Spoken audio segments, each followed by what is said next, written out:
नमस्कार दोस्तों, एमपीडिया YouTube channel में आप सभी का स्वागत है। जैसा कि आप जानते हैं, मैं केपी गुप्ता आप लोगों को हिंदी सीरीज का अध्ययन करवा रहा हूं।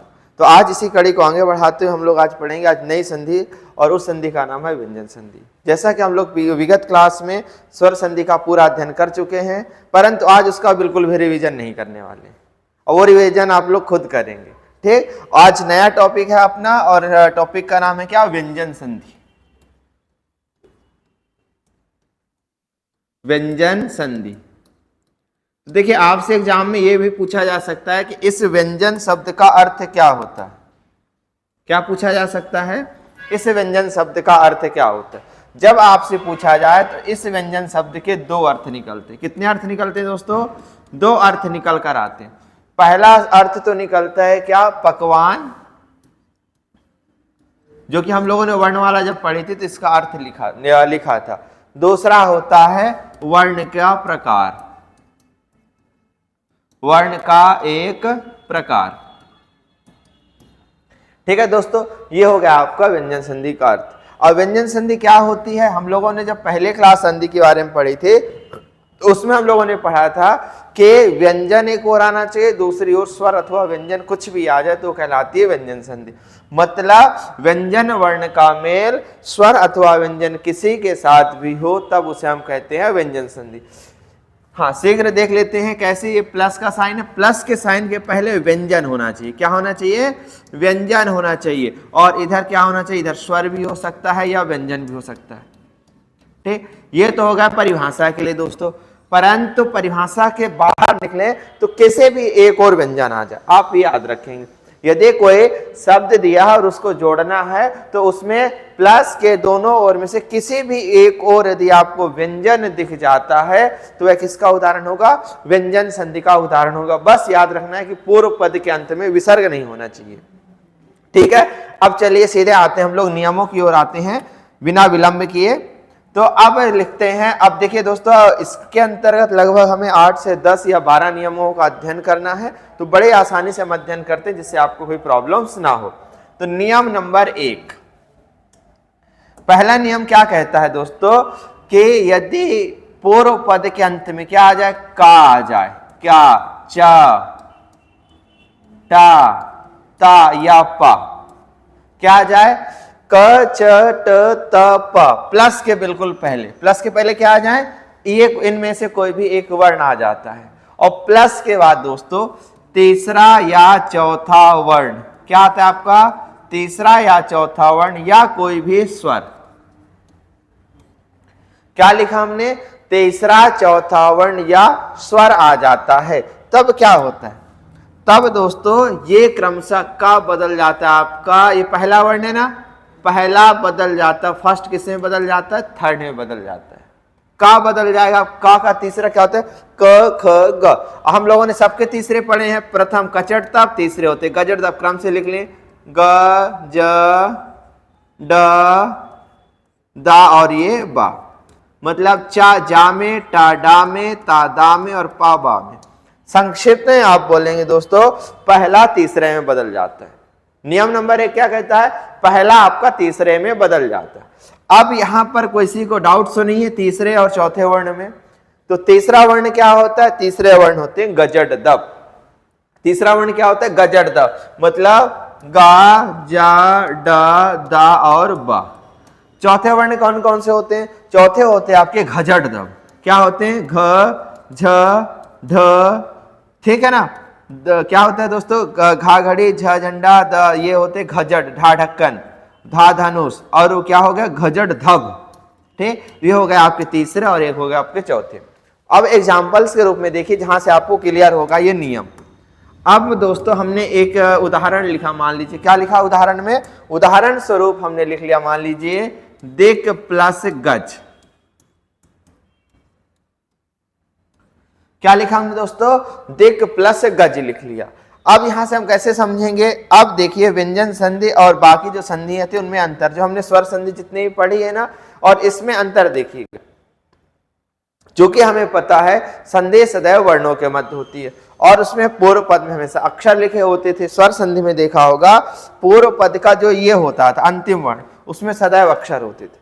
और व्यंजन संधि में क्या है, इधर क्या लिखा, इधर आप गौर से देखेंगे तो आप पाएंगे कि इधर क्या लिखा हुआ, इधर लिखा हुआ है आपका वर्ण का हलंत वाला। अब स्टेप देखिए, पहले स्टेप में यहां पर हमें करना है पूर्व पद के अंतिम वर्ण को पहचानना है। यहां हमने देखा का लिखा, मतलब कौन सा, ये पहला वर्ण है, लिख लिया फर्स्ट। अब इधर देखा क्या लिखा है, ग लिखा है, क्या लिखा है दोस्तों, गा लिखा हुआ। तो हम काउंट करेंगे क ख ग। अब इसको भी पहचानना, तो ये कौन सा निकला, तीसरा। देखिए पहला और तीसरा है कि नहीं है, जब पहले के बाद तीसरा आता है तो हमें कुछ नहीं करना है, पहले को तीसरे में बदल देना। क्या करना है, पहले को तीसरे में बदल देना। बदल दिया आपने तो दे, चूंकि देखिए ये आधा है कि नहीं है, तो आधा का स्थान लेने के लिए आधा वर्ण ही आएगा। क्या होगा, आधा का स्थान लेने के लिए आधा वर्ण ही आएगा, तो ये का के स्थान पर आधा गा हो जाएगा। और आधा का कैसे लिखा जाता है, या तो आप ऐसे लिखेंगे, चूंकि ऐसे लिखना ऑड लगता है, इसलिए आधा गा को हम इस रूप में लिखते हैं, दिग्गज। कैसे लिखते हैं, ऐसे लिखते हैं। तो क्लियर हुआ कि नहीं हुआ, दिक धन गज इज इक्वल टू दिग्गज। ठीक, अब जैसे एक उदाहरण हम पूरा हटा देते हैं, एक उदाहरण और लिखते हैं, वहां से हम समझते हैं कि कैसे हमने सॉल्व किया, कैसे नहीं किया। मान लीजिए हमने क्या लिख दिया, सरल सा देखते हैं अपन, बिल्कुल कोई, सट धन आनन।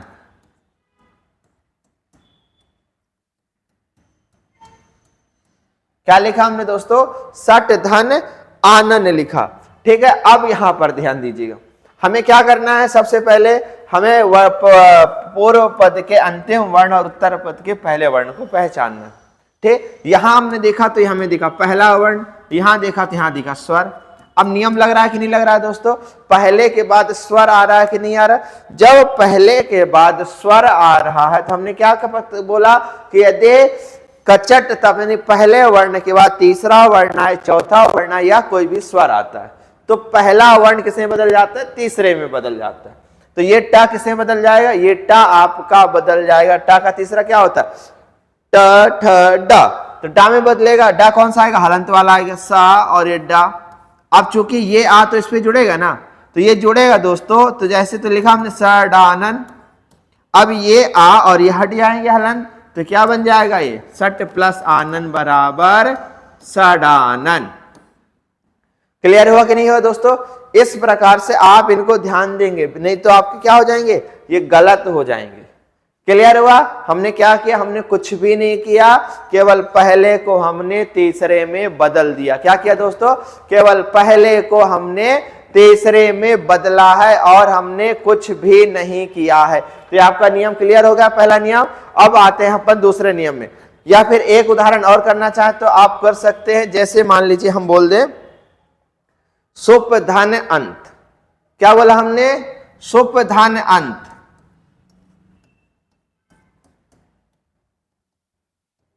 सुप धन अंत, और एक और लिखते हैं, हमने लिखा अच धन अंत। इन दोनों को आपको सॉल्व करना है। किनको, एक तो हमने लिखा सुप धन अंत और दूसरा लिखा हमने अच धन अंत। अब इनको जोड़ेंगे तो आप कैसे जोड़ेंगे, हमें वही चेक करना है। यहां देखा तो ये क्या है अपना, ये हो गया पहला, और ये क्या है, स्वर। जब भी दोस्तों पहले के बाद स्वर आएगा, या तीसरा वर्ण या चौथा वर्ण, तो पहला किससे बदल जाएगा, तीसरे में। तो प का तीसरा क्या होता है, प फ ब। तो सो धन प, सुपा से क्या बा में बदल गया आधा वाला, और ये आ है तो आ इस पे जुड़ेगा तो ऐसे बन जाएगा, ये तो हो गया सुबंत। अब आपसे कहीं पूछ लिया जाए सुबंत में कौन सी संधि है, तो सुबंत में आपकी कौन सी संधि हो गई, व्यंजन संधि हो गई। अच प्लस अंत लिखा। तो अब हम इसको करेंगे दोस्तों, तो यहां लिखते हैं, देखिए अच धन अंत लिखा हमने। तो ये चा दोस्तों पहला है कि नहीं है, फिर ये स्वर है। अब हमें पता है जब भी पहले के बाद तीसरा अथवा चौथा वर्ण या स्वर आएगा तो क्या होगा, पहला तीसरे में बदल जाएगा। पहले का तीसरा क्या होगा, पहले का तीसरा होगा आपका क्या होगा, च छ जा। तो आ हो गया, जा हलंत वाला आएगा, चूंकि बाद में स्वर है तो स्वर के कारण हलंत कट जाएगा, और धन्ना और ता। यहां पर आप एक बात इस नियम में नीचे नोट कर लीजिएगा, नोट करिएगा, जब भी फर्स्ट के बाद स्वर आता है तब थर्ड में उस स्वर की मात्रा जोड़ दी जाती है। बस, मतलब जब मात्रा जोड़ दी जाती तो हलंत हट जाता है। ये आपको याद रखना है। जैसे हमने यहां किया आ आया, तो देखिए पा के साथ जब पा किसमें बदल गया, बा में बदल गया, और बा के साथ जब अंग को जोड़ा तो क्या हो गया, आ से हलंत कटा और ये बिंदु जाके इस पर आ गया, तो ये बन गया क्या, ऐसे। ठीक है दोस्तों, इस प्रकार से आपका ये सही होगा। क्लियर हुआ? चलिए अब हम आते हैं दूसरे नियम पे। पहला नियम क्या हुआ दोस्तों, पहला नियम चला था कचट तप के बाद तीसरा या चौथा। अब चूंकि देखिए तीसरा चौथा तो हो गया, परंतु पांचवा वाला वर्ण भी पूरा बचा जिसे हमने पंचमाक्षर कहा था। तो अब यहां पर ध्यान दीजिए, पंचमाक्षर कौन कौन से, अंगा, इया, ड़ा, ना और मा। अंगा, इया, ड़ा, ना और मा, ये हो गए आपके पंचमाक्षर। अब आपने कभी भी इनसे, इससे, इससे और इनसे किसी भी शब्द का प्रारंभ नहीं सुना होगा। जब नहीं सुना है दोस्तों तो इन तीनों को हम हटा देते, इनका कोई मतलब नहीं है। जब इनसे कोई शब्द प्रारंभ ही नहीं होता तो इनका उपयोग करने की क्या आवश्यकता है। अपन उपयोग करें केवल ना और माँ का, और इसी से निकल कर आता है आपका अगला नियम। कौन सा नियम निकल कर आता है, अगला नियम इसी से निकल कर आता है। तो जब नियम निकल कर आया दोस्तों तो देखिएगा नियम क्या कहता है, क च ट ता पा, इनके बाद यदि ना अथवा मां से कुछ भी आता है, ना अथवा मां में से कुछ भी आता है, तो ये जो पहले वाले भी तीसरे में बदले थे ना, अब पहला बदल जाएगा पांचवें में। फर्स्ट किस में चेंज हो जाएगा, फिफ्थ में चेंज हो जाएगा। तो फिफ्थ क्या होता है क्रम से, अंगा, इया, लेकिन सब में हलंत लगाएंगे, अंगा, इया, ड़ा, ना और ये मां। कचट तब किसे बदल जाएगा, कचट तब बदल जाएगा आपका अंगा, इया, ड़ा, ना, मा में परिवर्तित हो जाएगा। मतलब इस नियम को शॉर्ट में देख सकते हैं कि पहला तीसरे में बदलता है।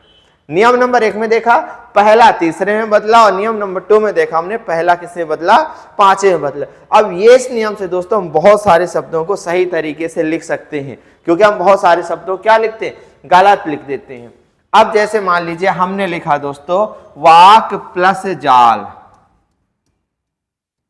सॉरी, हमने मान लीजिए ये कचट तब लिखा, उधर हमने लिखा ना अथवा मां कुछ आता है, तो हमने लिखा वाक प्लस मैं।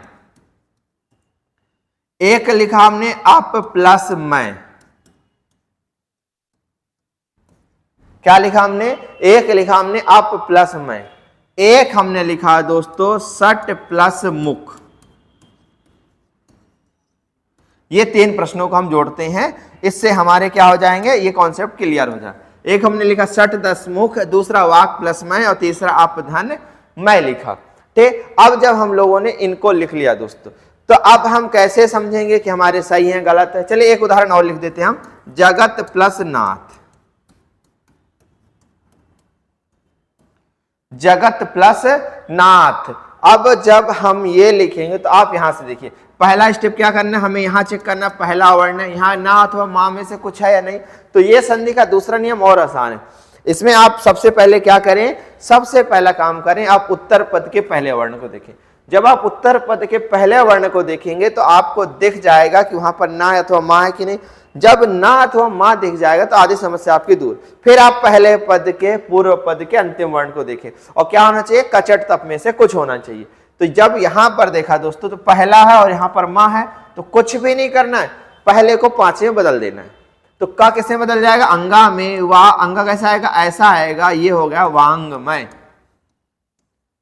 क्या हो गया, वांगमय। इसके बाद क्या लिखा, अपधन्मय लिखा, तो पा आया है, पा के बाद क्या आ रहा, मां आ रहा है, तो पा आपका पांचवें में बदल जाएगा।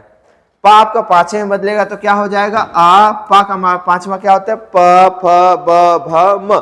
तो मा कैसे आएगा, आधा आएगा, आ मा ये, अप धन मय बराबर अमय। इसी प्रकार आप षटमुख को जोड़ें तो क्या बन जाएगा, सा हो गया, फिर टा किसमें बदल जाएगा, ड़ा में बदल जाएगा, ये मुख, षणमुख।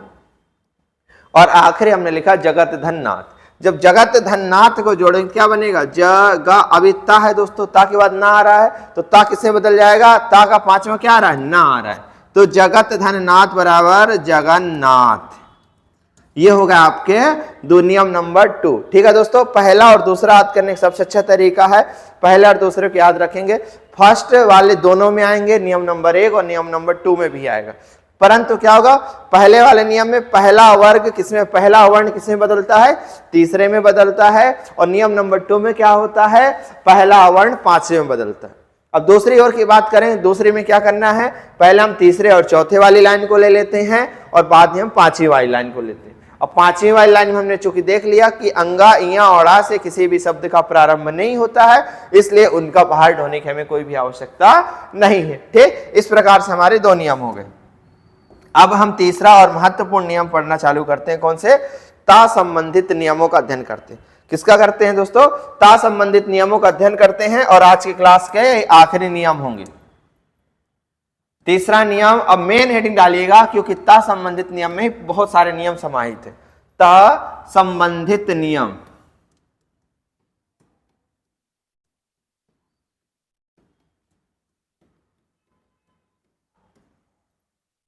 अब जब दोस्तों ता संबंधित नियम की बात होती है तो वास्तव में ता से संबंधित जो नियम है एक नियमों का समूह है जिसमें पूर्व पद के अंत में ता आता है।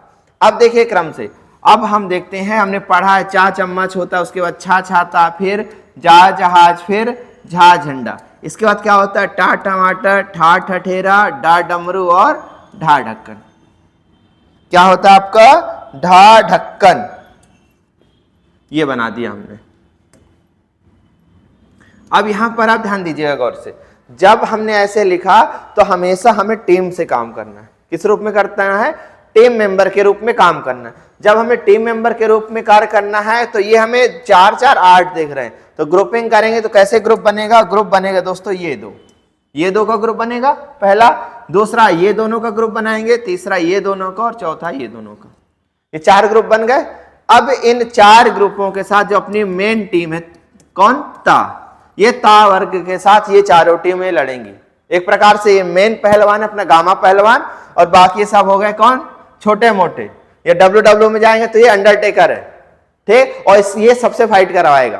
तो जब सबसे करेगा तो जो इसका ताकतवर होगा तो वो निकलेगा। और हमेशा फेमस कौन होता है, जो पहला होता है। तो इसका पहला क्या है, चा है। तो मान लीजिए जब ता की क्रिया इससे इसने फाइट किया, तब क्या होगा, ये जो ता है दोस्तों, ता बदल जाएगा आपका चा में। किसमें बदल जाएगा, चा में बदल जाएगा। ठीक, मतलब आप सिंपल सा देखिए, ता के साथ यदि चा अथवा छा में से कोई भी क्रिया करते हैं तब ता सदैव चा में परिवर्तित हो जाएगा। ये कहता है आपका पहला नियम ता का। अब दूसरा नियम देखिएगा, दूसरा नियम क्या कहता है, अब ता की क्रिया हमने किससे करवा दी दोस्तों, ता की क्रिया हमने करवाई आपके जा अथवा झा से। तो जब ता के बाद जा अथवा झा आएंगे तब ता किसमें बदल जाएगा, तब ता बदल जाएगा आपका जा में। ठीक है, तीसरा नियम, ता की क्रिया यदि टा अथवा ठा से होती है तब टा बदलेगा आपका किसमें, टा में, और सब हलंत वाले होंगे। ठीक, और आखिरी होगा ता किससे करा दें हम, डा अथवा ढा से करा देते हैं, तब ता किससे परिवर्तित हो जाएगा, डा में। ये हो गए आपके नियम, ता से संबंधित 4 नियम, और 2 3 अभी और लिखने सरल सरल से, तो क्लियर होगा। ता के बाद चा छा अथवा जा झा अथवा ट ठा अथवा ड ढा में से कुछ भी आता है तो ता क्रमशः चा ज ट अथवा ड में परिवर्तित हो जाता है। ये आपके ता संबंधित नियम के शुरू के 4 हो गए। अब इनके चारों को उदाहरण कर लेते हैं जिससे कि ये चारों नियम हमारे क्लियर हो जाए। तो पहले का उदाहरण करते हैं, कौन सा, ता के बाद चा या छा। मान लीजिए हमने कहा सत धन चरित्र, क्या लिखा हमने, सत धन चरित्र, और एक लिखा हमने उत धन चारण। क्या लिखा दोस्तों, एक लिखा हमने सत धन चरित और दूसरा लिखा हमने उत धन चारण। और जब ऐसे लिख दिया दोस्तों तब यहां पर ध्यान दीजिएगा क्या होगा, ता के बाद चार, इसीलिए हमने कहा व्यंजन संधि बहुत सरल और बहुत जल्दी कंप्लीट होती। अब इसमें क्या है दोस्तों, ता के बाद क्या आ रहा है, चा आ रहा, तो हमें बिल्कुल भी नहीं सोचना, ता के बाद चा आ रहा है तो ता भी चा में परिवर्तित हो जाएगा। तो चा में परिवर्तित स, ये आधा ता है ना तो आधा चा आएगा और बाकी वाले को जोड़ दो, सच्चरित्र। क्लियर हो गया। उत धन चारण है तो यहां भी ता के बाद चा आ रहा है ना, तो बिल्कुल नहीं सोचना, और ता को हमें चा में परिवर्तित कर देना है। तो क्या बन जाएगा, उत धन चारण बराबर उच्चारण। अब जब भी आपसे पूछा जाए तो आप सीधे बता देंगे सत धन चरित्र बराबर क्या होता है, सच्चरित होता है। उत धन चारण बराबर क्या होता है, उच्चारण होता है। ठीक, ये हो गया आपका ये वाले। अब नियम नंबर 2 के उदाहरण लिखते हैं। जैसे हमने लिखा दोस्तों, आसानी से देखिए, उत प्लस जैन। ठीक, और एक और शब्द बहुत अच्छा बता रहे हैं जो आपके वर्तनी शुद्धिकरण में काम आएगा, हमें 100% भरोसा, आप सब गलत लिखते होंगे। वो शब्द है दोस्तों ये, जोड़ के लिखेंगे। कौन सा, हमने लिखा उत प्लस ज्वल। और आज सीखेंगे आप कि उज्ज्वल कैसे लिखा जाता है। जब हमने लिखा उत प्लस जैन तो यहां हमने कुछ भी दिमाग नहीं लगाना, ता के बाद जा रहा है ना तो ता सीधे जा में बदल गया। ठीक, तो क्या हो गया, उज्जैन, उज्जैन, ये लिख लिया हमने उज्जैन। अब देखिएगा उत धन ज्वल लिखा, अब देखिएगा आप खुद गलत लिखते हैं, कैसे हो जाएगा, ओ आधा जा फिर आधा जा वा अल्लाह, कैसे लिखा जाएगा उज्ज्वल, ओ आधा जा वा और ला। और हम क्या लिखते हैं दोस्तों, देखिए अब जोड़ेंगे भी ना बहुत लोग जल्दबाजी में, तो क्या लिखेंगे, उत प्लस ज्वल बराबर उज्ज्वल, ऐसा जोड़ देते हैं। और जब ऐसा जोड़ते तो गलत हो जाता है, क्यों, क्योंकि भाई साहब जब भी संधि करते हैं तो इसमें परिवर्तन हो रहा है ना, उसमें तो कोई परिवर्तन हो ही नहीं रहा।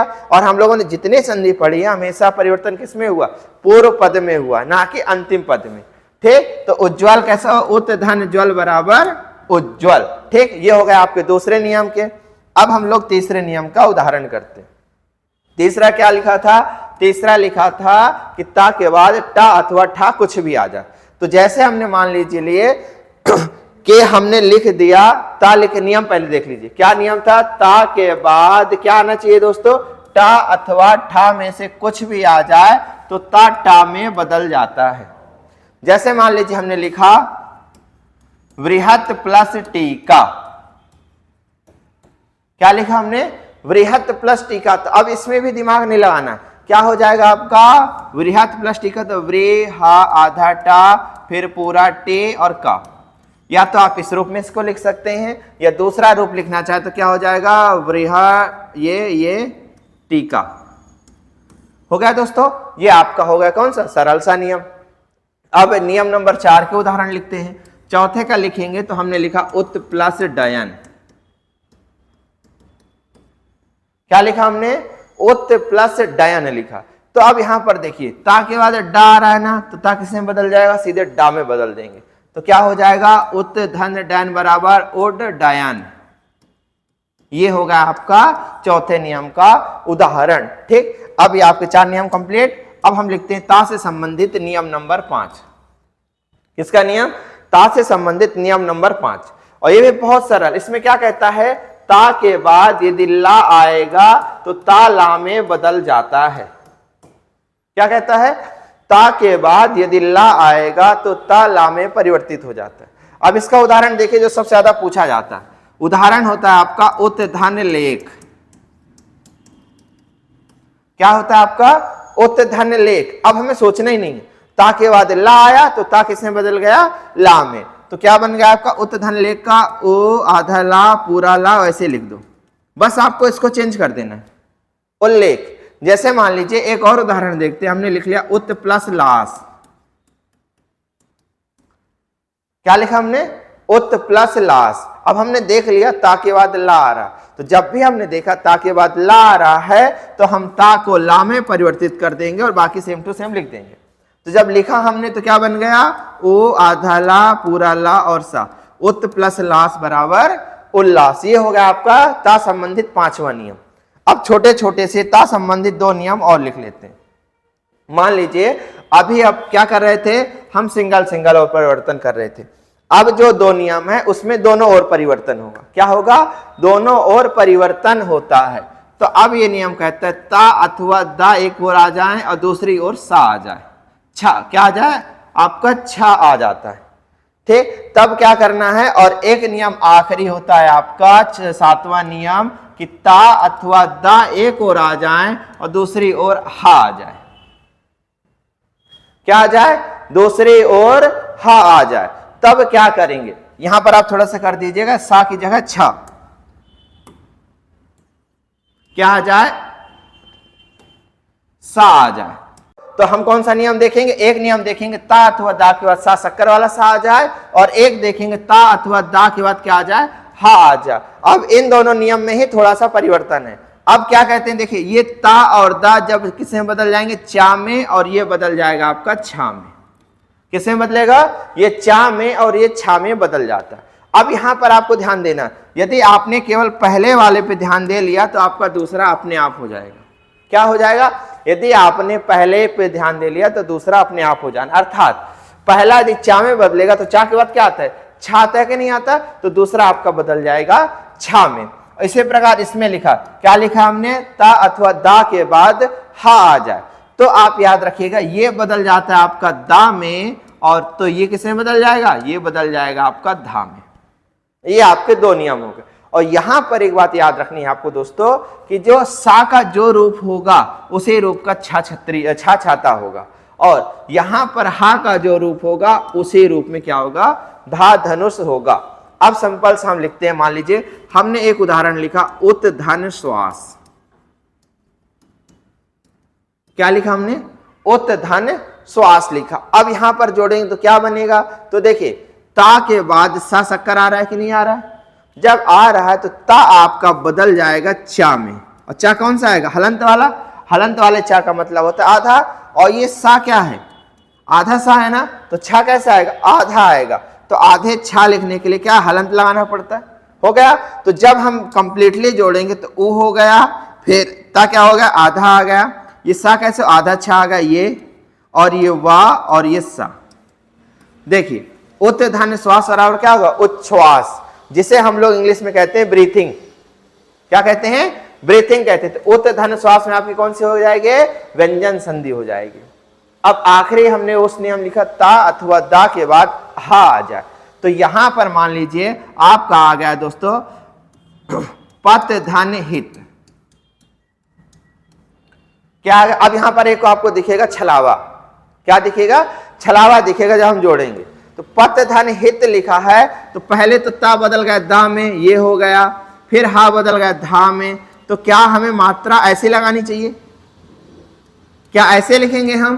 तो नहीं, ऐसे नहीं लिखा जाता, क्योंकि हमारे अंदर और हमारे परिवार में जो भी कमियां होती हैं उनको हम उजागर कभी भी नहीं करते, हाइड करके रखते हैं। तो जो मात्रा लगती है छोटी ई की, वो दा को छुपा कर लगेगी। मतलब कहां से जाएगी? ये मात्रा आप लगाएंगे ऐसे करके, ये यहां से जाके धा में लगेगी। तो ये कैसे बनेगा? पत धन हित बराबर पद्धति। अभी भी थोड़ा ऑड लग रहा है, इसमें अपन क्या कर सकते हैं? इसका मेकअप कर सकते हैं। तो जब हम मेकअप करेंगे तो क्या बन जाएगा? आप देखिएगा कुछ और होगा, कुछ और। ये बन गया आपका पद्धित। और आपने ऐसा देखा हो या ना देखा हो, परंतु ऐसा जरूर देखा होगा। क्लियर हुआ? मतलब जो दिखता है वो होता नहीं है। और कभी कभार प्रश्न भी आ जाता है कि इस शब्द में आधा वर्ण कौन सा है? तो कौन सा है? आधा वर्ण वास्तव में दा है, ना कि धा, जबकि दिखेगा आपको धा। ठीक, ऐसे एक और उदाहरण आप देख लीजिए। एक उदाहरण और हम देख लेते हैं। मान लीजिए क्या लिखा है? तत् धन हित। क्या लिखा है? तत् धन हित। तो क्या होगा? ये ता बदल गया आपके दा में, ये हा बदल गया धा में, और छोटे की मात्रा हमने देख लिया कि यहां से पूरा कैप्चर करते हुए किसमें जाएगी?